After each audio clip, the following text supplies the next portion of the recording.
So hello friends, इस video में हम स्टार्ट कर रहे हैं हिस्टोरिकल पीरियड यानी ऐतिहासिक काल। और इस काल की शुरुआत वैदिक काल से हुई थी और वैदिक काल में वेदों की रचना हुई थी। इसी वजह से इसे वैदिक काल कहते हैं। वेद वेद चार होते हैं: ऋग्वेद, यजुर्वेद, सामवेद और अथर्ववेद। वैदिक काल के बाद शहर बसना चालू हुए।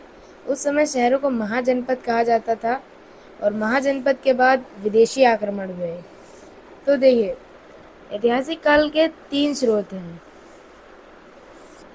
ऐतिहासिक काल के कितने स्रोत हैं? 3।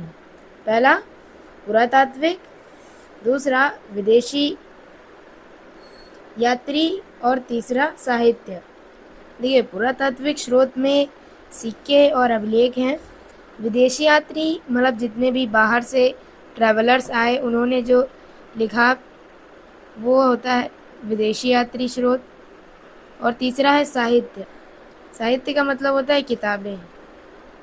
इसमें 2 प्रकार की किताबें होती हैं, धार्मिक और गैर धार्मिक।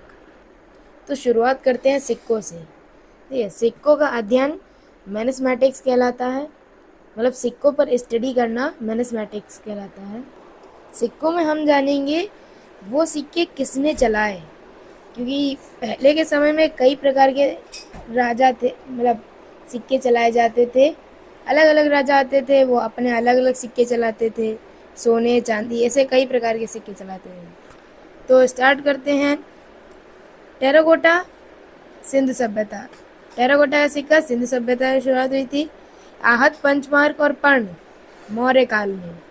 आहत, पंचमार्क और पर्ण मौर्य काल में। सीसी का सिक्का सातवाहन। सीसी का सिक्का सातवाहन। सबसे पहले सोने का सिक्का यूनानी। सोने के सिक्के तो कई राजा लाए बाद में, लेकिन सबसे पहले सोने का सिक्का लाए यूनानी। और शुद्ध सोने का सिक्का लाए कुषाण। वो सोने का तो सिक्का ले है, वो मिलावटी भी हो सकता है, लेकिन बिल्कुल प्योर शुद्ध सोने का सिक्का कुषाण।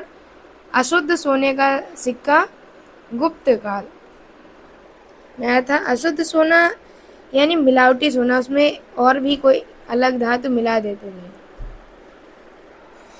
सर्वाधिक सोने के सिक्के भी गुप्त काल में। राजा रानी का सिक्का गुप्त काल। राजा रानी का सिक्का गुप्त काल। चांदी का सिक्का गुप्त काल। मयूर शैली गुप्त काल। कौड़ी भी गुप्त काल में शुरुआत हुई थी। चमड़ा हुमायूं। पहले तांबे के सिक्के को दाम कहते थे और चांदी के रुपए को रुपया और सोने के रुपए को असरफी। दाम, रुपया, असरफी, इन सब की शुरुआत शेर शाह सूरी ने की थी। किसने? शेर शाह सूरी ने। अब आते हैं सेकंड पॉइंट, अभिलेख पे। अभिलेख का मतलब होता है दस्तावेज, मतलब किसी उस चीज़ के बारे में इंफॉर्मेशन लिखी हुई। वो इंफॉर्मेशन किसी भी चीज़ के ऊपर लिखी हो सकती है, पत्थर, पिलर, दीवार, गुफा। तो देखिए, जो चीज़ जो इंफॉर्मेशन छोटे पत्थरों पर लिखी होती है उन्हें शिलालेख कहते हैं। और किसी पिलर पर लिखा हो स्तंभ लेख, किसी गुफा में लिखा हो गुफा लेख, और किसी दीवार पर लिखा हो तो उसे कहते हैं भित्ति लेख। और ये टोटल ये सब अभिलेख में ही आते हैं। अब अगले स्रोत पर आ जाते हैं, विदेशी यात्री। देखिए, इसमें हम कौन से आए, कौन विदेशी यात्री आए और उन्होंने क्या लिखा, मतलब कौन सी किताब लिखी उसका नाम। वैसे आए तो बहुत सारे विदेशी यात्री थे, लेकिन हम कुछ मेन देख लेंगे। तो पहले आते हैं लेखक हेरोडोटस, जिन्होंने किताब लिखी है हिस्टोरिका। हेरोडोटस ने कौन सी किताब लिखी है? हिस्टोरिका। फिर टॉमली, इन्होंने लिखी है ज्योग्राफिका। टॉमली जियोग्राफिका। फिर प्लिनी, नेचुरल हिस्ट्री। प्लिनी ने क्या लिखा? Natural history. अब यहाँ पे किताब लिखी गई है Periplus of the Erythraean C.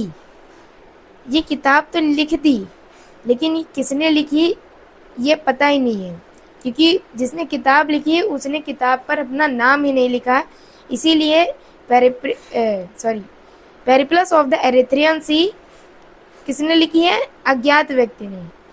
Megasthenes indica, Megasthenes ने कौन सी किताब लिखी है? इंडिका।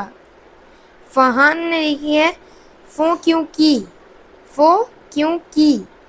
हेवन सांग ने लिखी है सी यू की। फहान ने लिखी है फो यू की और हेवन सांग ने लिखी है सी यू की, दोनों सेम सेम ही लग रहे हैं। तीसरा स्रोत साहित्य, उसके बारे में हम नेक्स्ट वीडियो में जानेंगे। तब तक के लिए बाय।